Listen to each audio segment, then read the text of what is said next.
A week ago today I was given my GCSE results. Here they are. It's a bit crumpled up now. That is my name.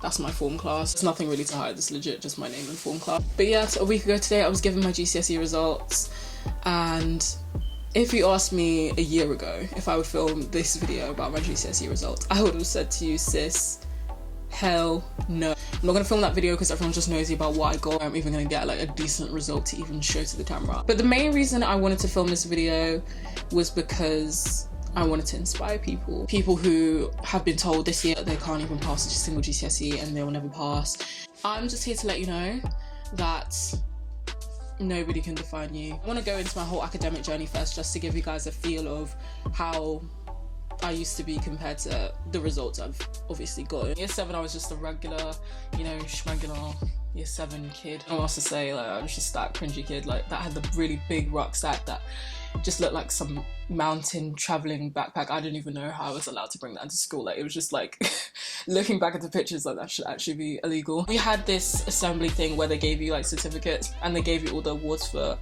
what you did well in.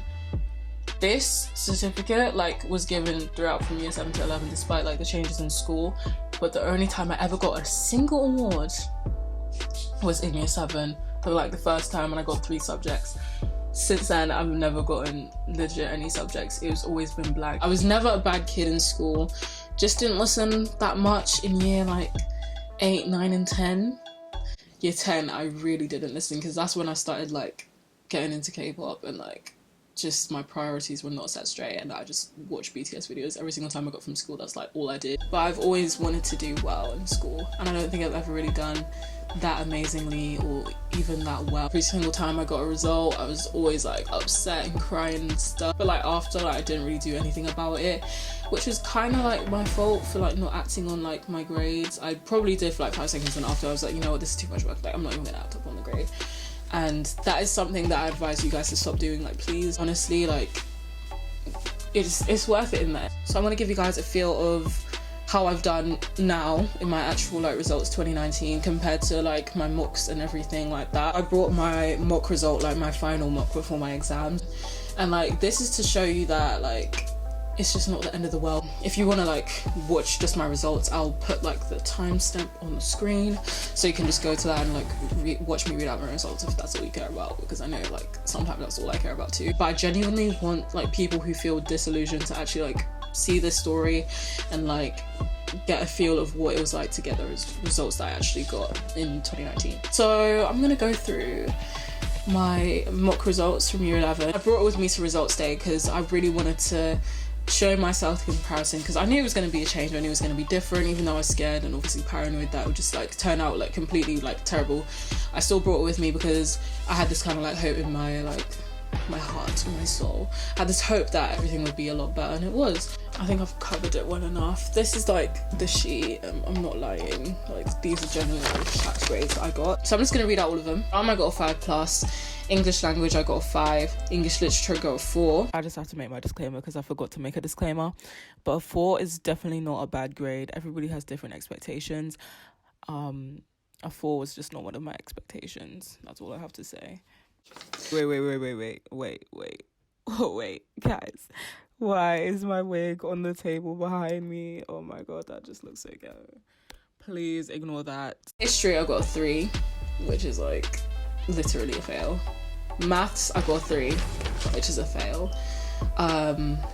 RE I got a 5. Sociology I got a 5.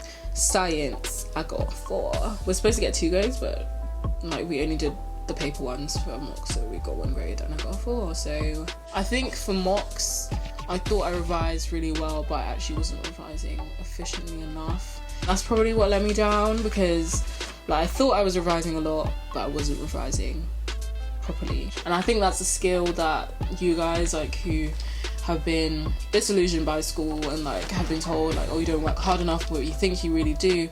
That's something that you need to adapt. You need to learn how to revise smartly rather than just like reading a bunch of books. No one can actually revise from just like reading from a book. That's like literally impossible. I know there's gonna be like one person who's like, I can revise from reading from a book, I got a 9. Realistically, a lot of us cannot do that. You need to do a lot more than that to boost up your grade. When I first opened it, I was like, okay, so I'm not gonna let it get to me, like it's just a mock. As soon as I left and like, I went home, I was so upset. There's this thing on the paper like that says like if you've done well, and a lot of these were just like yellows and things. They were supposed to be blue, I think, if you were like exceeding your target and like all that, but I legit just got not meeting target, not meeting target, not meeting target. Honestly, throughout the year I was predicted really low. I was actually given my predicted grades to go to 6th forms.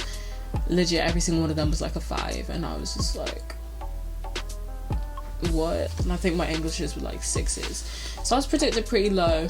Now let's get into my actual results, and whenever I look at this sheet I honestly just feel so uplifted. It's just everything I wanted and a bit more.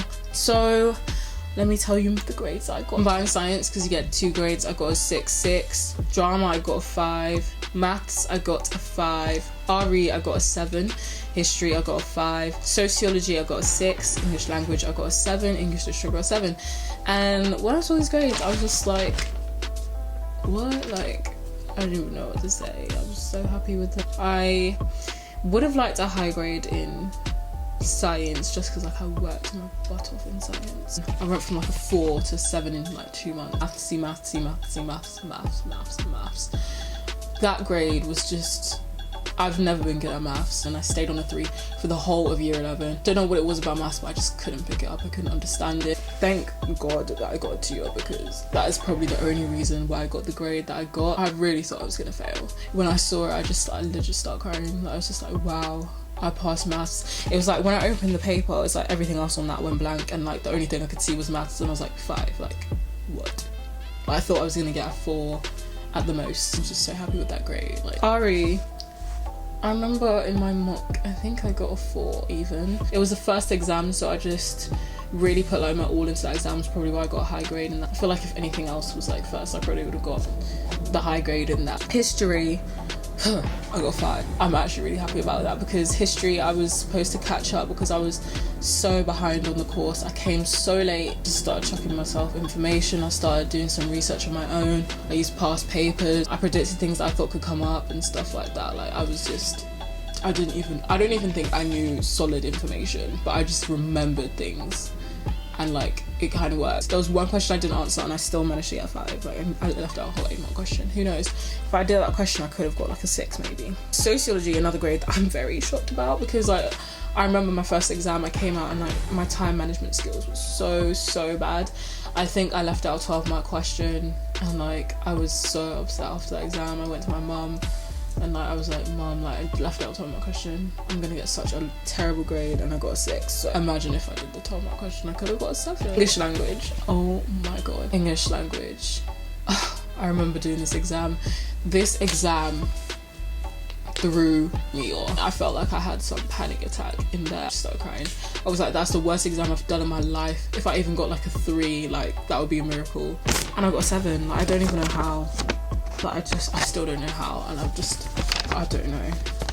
I literally don't. English literature, I don't even think I read all the text, but somehow I got a 7. It's just God. I just wanted to show you guys and let you guys know that school, teachers shouldn't define you. At the end of the day, you're the person in the exam hall writing the exam. They're not the people who's actually going to be marking it. Other people will, and just thank God for that, because no one can mark you down that way, and if they do, you should get remarked if you really care that much. So yeah, I just wanted to let you guys know. Thank you so much for watching. I'll probably upload another video soon. I recently went to Japan and Korea, so I'll probably make some videos about that.